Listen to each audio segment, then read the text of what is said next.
our inner critic. She is relentless. She's soul-sucking and downright mean girl, and honestly a joy thief. It's time we deal with her. Our inner critic is the biggest barrier to unlocking our full potential. And the main reason so many of us play small is because of this. Hey y'all, I'm Mick and I help women be anything and do everything they desire. And let's talk about this inner critic. Oh my God, that voice in your head, whew, it's like never ending. She's constantly showing up uninvited with her very strong opinions, and she is loud and she is rude, and honestly the games in the head, I mean, she really holds us back, right? I want to offer you a different perspective. So my inner critic has been a prominent voice in my head, of course, like all of us, forever, for years. She has tormented me with self-doubt forever, and at some point I just grew tired of it, and I tried all the tricks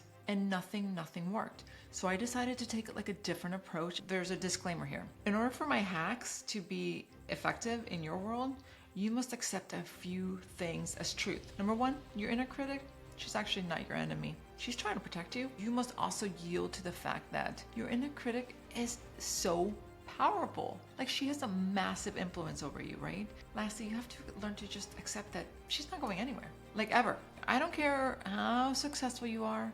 I don't care how well you got your shit together, how many self-help books you've read, if you're a life coach, if you're a therapist as yourself. This gal is sticking around. So what the heck are you supposed to do with this little gremlin in your head? It's really a three-phase process that requires that you get to know her, that you name her, and that you sort of make her your bestie. But the first thing I'm suggesting you do is just get to know her. Really peel the layers back and ask her a bunch of questions. Like, find out why she's showing up. I want you to start looking for patterns. Is she filled with worry and anxiety? Does she make you second guess all your decisions? Or is it only specific ones? Does she show up in the morning when you're getting dressed to say like really mean things about your body? Or perhaps she shows up before a big meeting, like saying things like, oh, you're going to definitely bomb.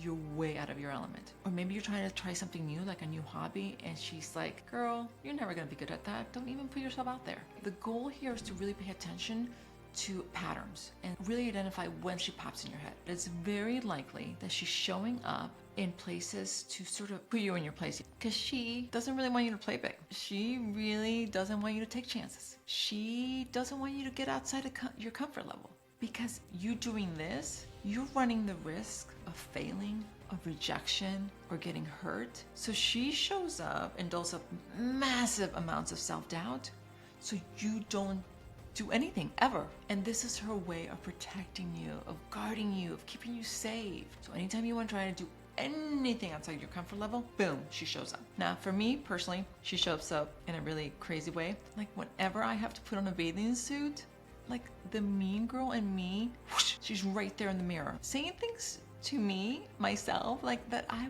would never say to my friends. And I know why, right? As a kid, I was a chubby kid, right? Not only was I chubby, a lot of people made me aware of this and made me feel bad for this. And they pointed it out all the time, right? I think I even read in my diary at some point when I was like 10 years old, trying to go on this diet. Crazy shit, right? I still have a thing about bathing suits, and it never fails. It triggers me, prevents me from having so much fun, and it robbed me of a lot of happy moments, like jumping in the lake and getting in the pool with my friends or going boating, because I have this thing with bathing suits. It's really stupid. Like, intellectually, I know how dumb this is, but emotionally, it really triggers me, right? So I'm aware of this. But I also am aware that it is my inner child coming up, trying to protect me from being made fun of. Once I identify this, like, oh, this is the real issue. It's not me in a bathing suit of my body or my body looks like. Forget that. No one gives two shits what I look like in a bathing suit, but myself. But it's really based on the circumstances of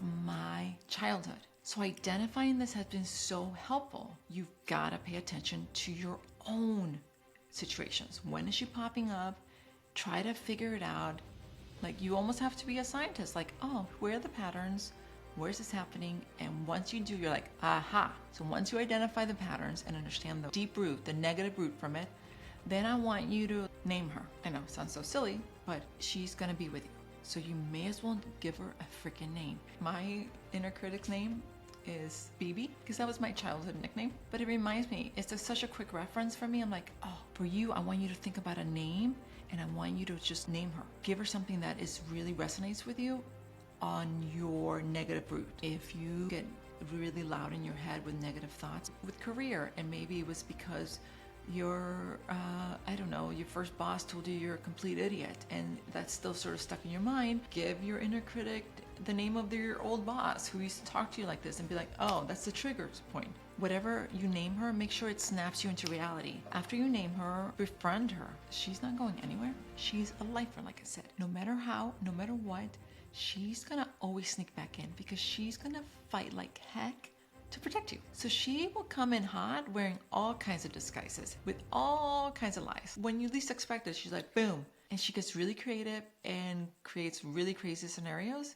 But by befriending her, you have the power to say, hey, I see you, I get it, I feel you, but I'm good. I don't need protecting, right?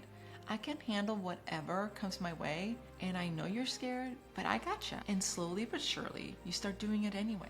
So whenever the voice pops up, you're like, oh yeah, there she is again. Or there's BB again.